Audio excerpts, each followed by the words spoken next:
Hi everyone, I'm back with something a little bit different from the typical Legions Imperialis videos I've been doing. I do have a World Eaters video on the way. I was challenged to do a World Eaters list with a bunch of Thunderhawks, so I'm excited to work on that one. I've just been a little bit busy with the book launch and starting some work, but I'm back in gear and back in motion and starting with this video. But today I'm going to be talking about just normal Warhammer, and that is because I have been spending a lot of time preparing for a GT coming up here, the Blue Ridge GT, in February. And in preparation for it, I decided last minute to join an RTT, or a Road Trader tournament, and head down and compete with my Salamanders. If you're in the Salamanders Reddit, you saw me post about this. I actually ended up winning that RTT, which for me was a huge moment. I've been playing 40K since I was 8 years old, back in 4th edition. So the idea of winning like an official tournament was just made the child in me sort of be very proud. It was only the second like official tournament I've ever been to. Both times I've learned a lot, but I was ecstatic to get to field an incredibly fun list that I'm happy to share with y'all today. And one that I was frankly surprised by how effective it was, and one that really hasn't been that affected by the data slate that just came out yesterday. So I'll be able to share sort of what point values have adjusted and how I've tuned the list to accommodate for those. The list starts with the Firestorm Detachment, obviously, and if you're not familiar with it, it is probably one of the two best detachments in the Marine Codex, in my opinion. It's fitting because it's the one that's Salamander sort of flavored. It's kind of got the art around Salamanders whenever you look at it. It's centered around 12-inch weaponry like flamethrowers, but the actual abilities are surprisingly strong. The first one gives all of your ranged weapons the assault keyword, meaning you can advance and shoot with everything. That's vehicles, infantry, it doesn't matter. You can advance and shoot. Land Raider Redeemers can go up to 18 inches with their advance and flame something with their 12-inch Flamestorm cannons, which we'll get into later, I promise. The second ability is if you're within 12 inches, which again, we're talking about flamethrowers quite a bit. That's their effective range, is 12 inches.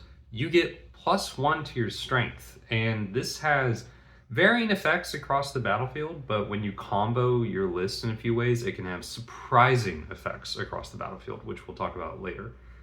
All in all, this is a pretty strong combination for a list depending on how you build it. Obviously, if you're a player who prefers like Devastators in tall buildings, maybe just normal Phobos Marines that don't really benefit a ton from having higher strength on small bolter fire, it may not be the list for you, but the ability for something a bit heavier, like what I run, to be mobile and be oppressive in the midfield because of that mobility and the extra strength really is a lot of fun and is very effective. There's a few stratagems to note about the detachment before we go into the list as well. There's not a ton of enhancements to really worry about. I'll touch on some, but this detachment, as good as it is, doesn't have really game-defining enhancements, in my opinion, which is a fair balance for it. Stratagems, there are 3 that are very notable, the first being Immolation Protocols. It's a battle tactic for 2 CP that lets us have torrent weapons do devastating wounds on a unit. So on all your torrent weapons, your 6s, which again, these are torrent weapons, so you're auto-hitting your 6s to wound, are doing dev wounds, and it's a battle tactic, which means a captain can 0 CP it. In addition to that, we have a Crucible of Battle stratagem, which is if you're within 6 inches, +1 to wound. Great if you're really, really close, but will always activate if you're in combat, so long as you spend the CP, that is, range-wise is what I mean. So you can basically just give a unit +1 to wound in combat no matter where it is, and it is also a battle tactic, so very effective, and again can be 0 CP'd with the captain. The third of the 6 we have, again, 1 just being Armor of Contempt, 2 I don't use terribly much, but the third is what we affectionately call Don't Touch My Mercedes. And it is if your transport is shot and lives, for 1 CP, the occupants get out and shoot whatever shot you at full ballistic skill. This is really fun. It's definitely something where if you're running it, warn your opponent about it. That's only fair. You don't want to gotcha with like a surprise unit jumping out and blowing up a knight, right? You want to tell them about it, but it does make them think twice about shooting at your armor depending on what that armor is. With that all out of the way, we can go ahead and talk about the list. And we start with our Warlord, a captain in Gravis armor. I love a big T6 sort of beefy Marine. I think the best way to kit him out is with the Mastercrafted Power Sword. We have an enhancement in this attachment called the War Tempered Artifice, which gives +3 to his strength. So his Power Fist or his Boltstorm Fist is going to be hitting at strength 11 if you give that to him. And the Mastercrafted Sword would be at strength 8. Or you can have a Chain Sword, which could be at strength 7 with 3 extra attacks all doing damage 2 as well. Either way, I think the Mastercrafted Sword is best even if you don't take the enhancement, because just the extra attacks that are doing damage 2 is something that helps him kind of cut through small stuff. I don't run him either of those ways though. I run him with the Power Fist, and that's because this is a kit bash model of Tor Garradon. He's not going to show up well on camera, but I've got like a Salamander 30k Pyroclast fist with the iconography that I kit bashed with him in a Salamander head. So that's the only reason I run him as a double Power Fist captain, is because that's how I've kit bashed him, and I love this guy. I run him with 6 aggressors, and it's important to note I also don't run him with the War Tempered Artifice. I run him with the Forged in Battle enhancement, which I will talk about in a moment. The Flamestorm aggressors he's running with have 66 + 6 flamer shots that are twin linked, and in this attachment are strength 5 because they're 12 inches and you get +1. If they shoot the closest target, they're AP -1. They ignore cover inherently. In addition to that, they have a captain with them who can 0 CP Immolation Protocols, which remember does devs on 6s, and they get to reroll all their wounds on their auto-hitting flamers. In melee, they also have twin-linked Power Fists, so strength 8, AP -2, damage 2, 3 attacks each, so a squad of 6 is getting 18. With the captain, the way I run him, we're getting 24 attacks, 6 of which aren't twin-linked, wounding most infantry on 2s, wounding most vehicles on 5s. But remember, for 1 CP, you can make that 4s, and you are re-rolling with twin-linked. You can do quite a number to any opponent, especially if it's like an Oath-marked opponent, which frankly in this list you don't want to be centering their target on the Oath-mark. I'll talk about what you do want to be Oath-marking later. But it's an effective bully of a unit, and T6 and 3 wounds is hard to move, particularly with the Forged in Battle enhancement. Most people I find overlook Forged in Battle quite a bit because it is turn a hit or save to a 6, and most people want to be able to turn a wound to a 6. They want to do it for devastating, or if they have a rule that gives precision, they want to have that critical wound. But it's actually really good on the aggressors because, again, this is a T6 3 wound unit that packs a punch and is 200, now 240 points for 6 of them since the balance update. So this is an over 300 point unit. They're going to be shooting you ineffectively with small arms. Most small arms are wounding you on 5s.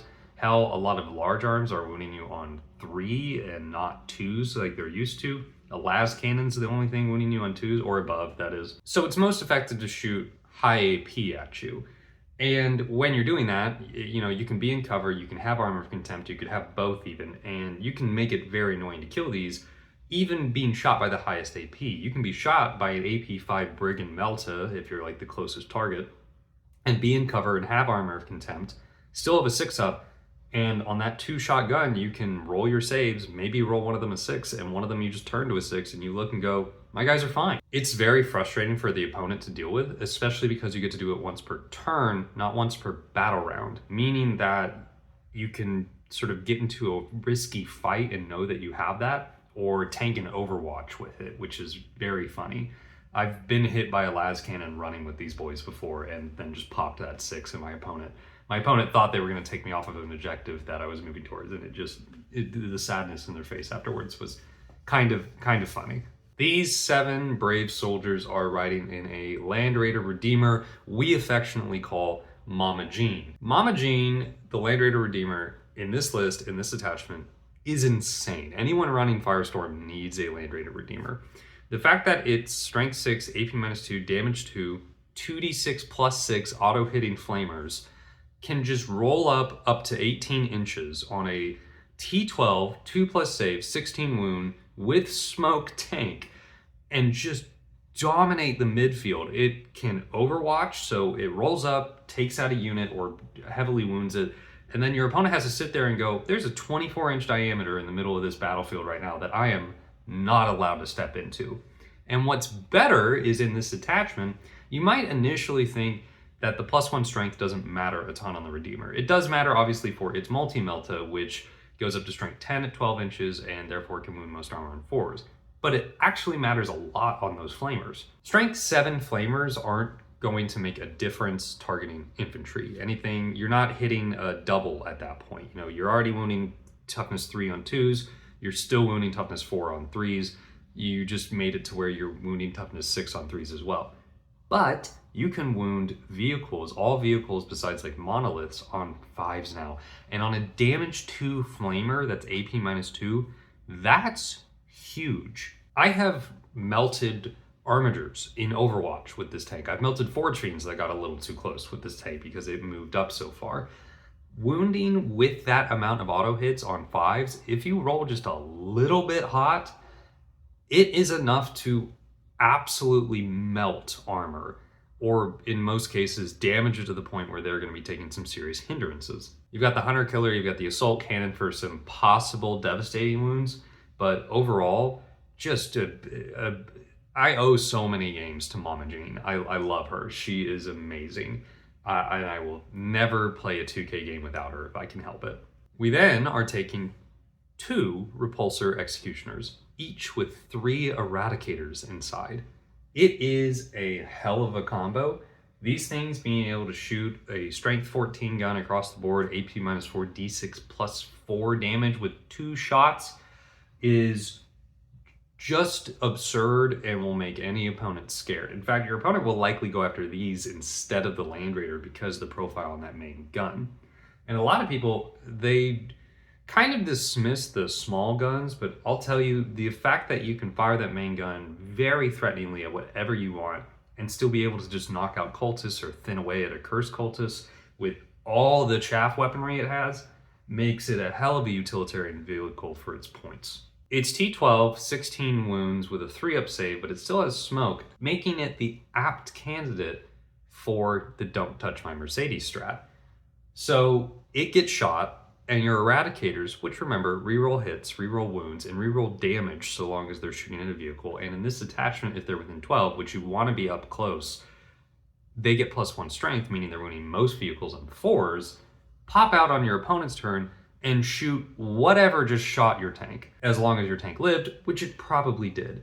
This is a devastating combination, and once you make your opponent aware of it, like I said, they probably want to shoot the Repulsors instead of the Land Raider. They may just not shoot the Repulsors once they know about this. I've had that happen. And then they shoot the Land Raider, which is a way tougher target to take out, especially if it's in cover, and then do nothing effectively. 2 of them with the ability to advance as well, moving up to 16 inches, can drift around corners and get angles on vehicles way easier than your opponent is expecting. Your opponent will try to hide, but they're not gonna be ready for just how quick you can move on that variability. Moving on to the last vehicle in the list, we combo with a Storm Speeder Thunderstrike.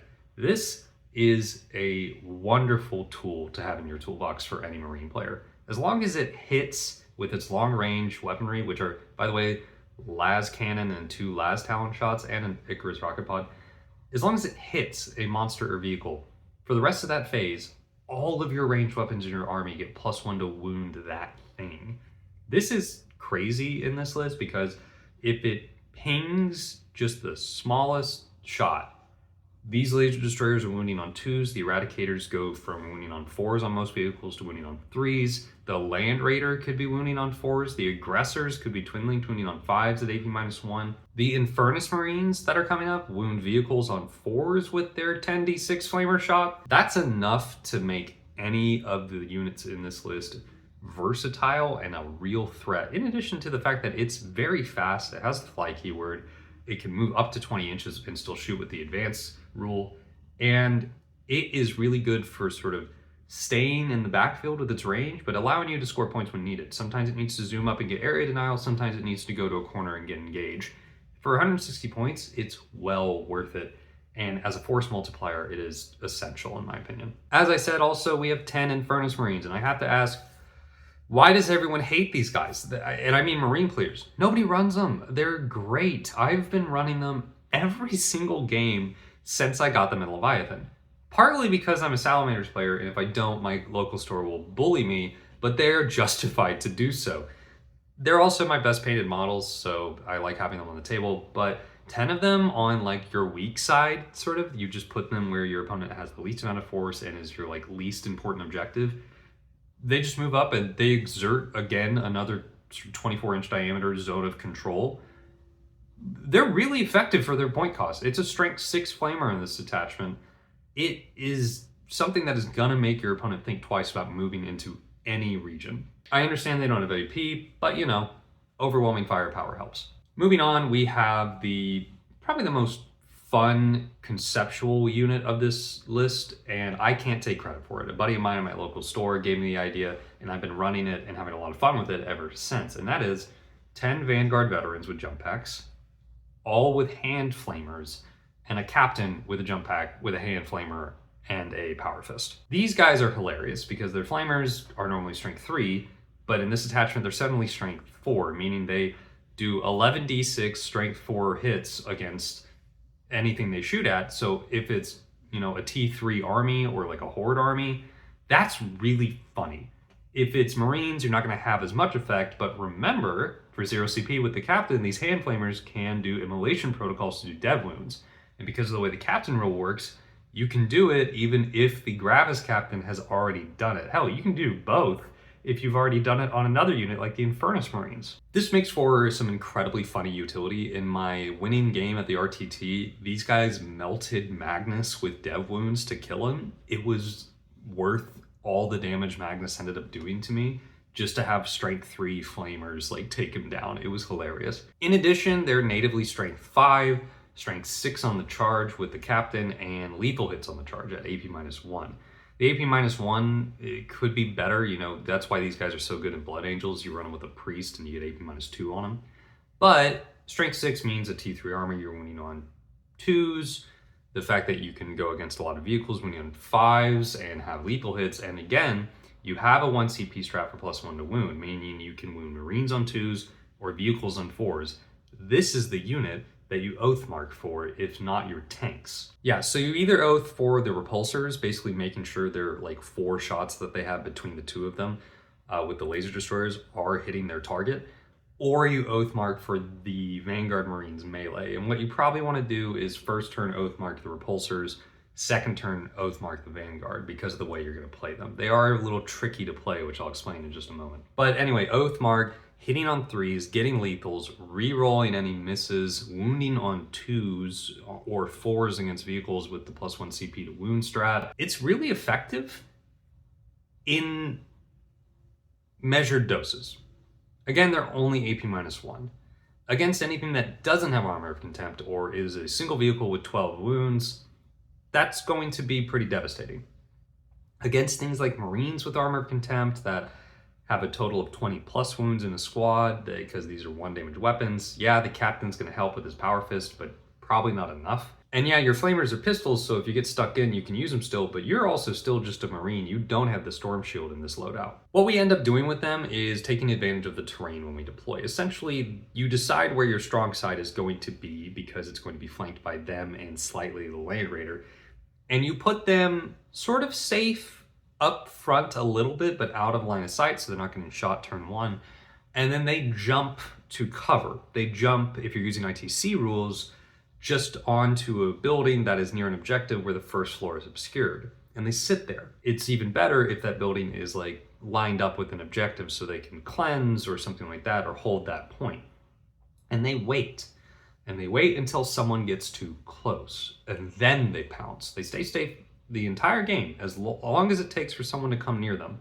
Then they use their jump packs to pounce, hand flamer 1 squad, do some dev wounds, perhaps on something big or small, maybe just wipe out some cultists, don't even deal with the dev wounds, and then charge something else and tie it up or decimate it. That's their job. It's the mobility that they add to this list. They're the 1 unit that doesn't have the variance in their reliable mobility because they can just fly 12 as infantry and move through buildings, right? So really a good utility unit for the army that packs a punch surprisingly when it's needed and is funnily flavorful because it gets us to 29 flamers in the army along with the 7 meltas we're running. We then round out the army with 2 pretty key units. As I've noted quite a bit, this army is moving forward and it is not looking back. So we need something in the backfield. You obviously want one unit of infiltrators at 100 points. These guys are essential. They have a 12-inch area denial for deep striking, and they can infiltrate if the situation allows them to. Only infiltrate them if you're putting them somewhere they can't be seen, is going to help you score engage, and you're not worried about your opponent's deep striking capabilities.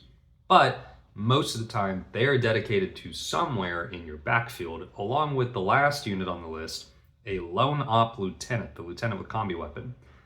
His job is to sit at home, stand on the objective, point his knife, and look pretty. That's all he does, and he's great for it. 70 points for someone who just sits there, makes sure you can always score extend, has a 9-inch area denial for deep striking on your home, and can't be shot? Perfect. He's especially perfect if you overlay or creatively touch his area denial zone with the infiltrators. You can shut down pretty much your whole deployment zone in some deployment maps with just 6 well-deployed units, which will really throw off opponents that rely on any kind of deep strike capability. Just be sure if they have something like Inceptors that are coming in with the meteor descent, you use the infiltrators to sit on the home objective, because their 12-inch denial supersedes the meteoric descent 3-inch drop, whereas the lone ops does not, so be careful with that. The lone op does have the ability where he points at an objective and he's like, you get to reroll 1s if your opponent's on it. I have never gotten to use that ability because the opponent never reaches the objective that I point to. Maybe that's on me, but the list works so well at pushing your opponent into their deployment zone, it just never comes up. But before I go a little bit farther into how the list plays, I need to address the data slate updates, and there were 2 main changes to this list. The first is the Brick of Aggressors went up from 220 to 240, so up 20 points.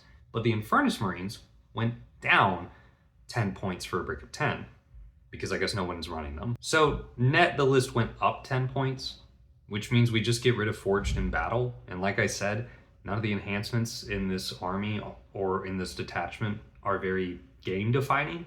So I'm fine chipping off 15 points, 1995 points for the list. We're good to go for the GT and for the foreseen months. There are 2 alternatives to this list that I think are fun if you don't like the Vanguard idea. It kind of revolves around switching them out. The first is you take the Vanguard out and you take the Captain out. You have to remove the enhancement as well again, but it's the perfect point slot to throw in 10 Hellblasters and an Apothecary. They already have Assault, so they're not benefiting from the actual ability, but if they get within 12, they don't have to overcharge to wound most infantry on 2s now. You probably still want to for the extra damage, but still, it's kind of funny. The second list, it takes a little bit more and you can tweak it some more. You take out the Vanguard, you take out the Captain, you take out your enhancement, you take out the Infiltrators as well, and you put in a brick of 10 Thunderhammer Stormshield Terminators, which, if you're willing to be risky, you can also take out the Lone Op Lieutenant and put in an Ancient and Terminator armor to go with them, because I think a Terminator unit with an Ancient, especially a big brick of it, if you don't know, the minute the unit gets hurt, they get +1 to hit, meaning the Thunderhammers wound or hit on 3s at that point, as opposed to 4s. Pretty solid and just a lot of fun. You may not win, but you'll earn a ton of respect just for having a brick of Terminators, which is always good. Those are the 2 alternates. If you try them, let me know what you think. How do we run this list? Super aggressively. You are deploying on the line with almost everything. Sure, you're keeping some things out of line of sight, but you are deploying as far up as you can. The Redeemer better be on the edge of your deployment line. Great if you can skew it in such a way that it's going to get a little bit of cover. Not important if it doesn't, though. It needs to be in prime position to roll up either 12 or 18 inches in flame. If you're going first, don't disembark, just roll up as far as you can in flame. If you go second, the minute your opponent touches no man's land, their ass is grass. You roll up 12 inches, disembark those aggressors, Flamestorm Cannon 1 thing, Immolation Protocol's another, charge the aggressors, move up with the Repulsor Executioners, eliminate any vehicle that's in the midfield with the Eradicators that get out, and just push. Just push until your opponent is in their deployment zone and they understand they are not allowed to leave. No man's land is your land in this list.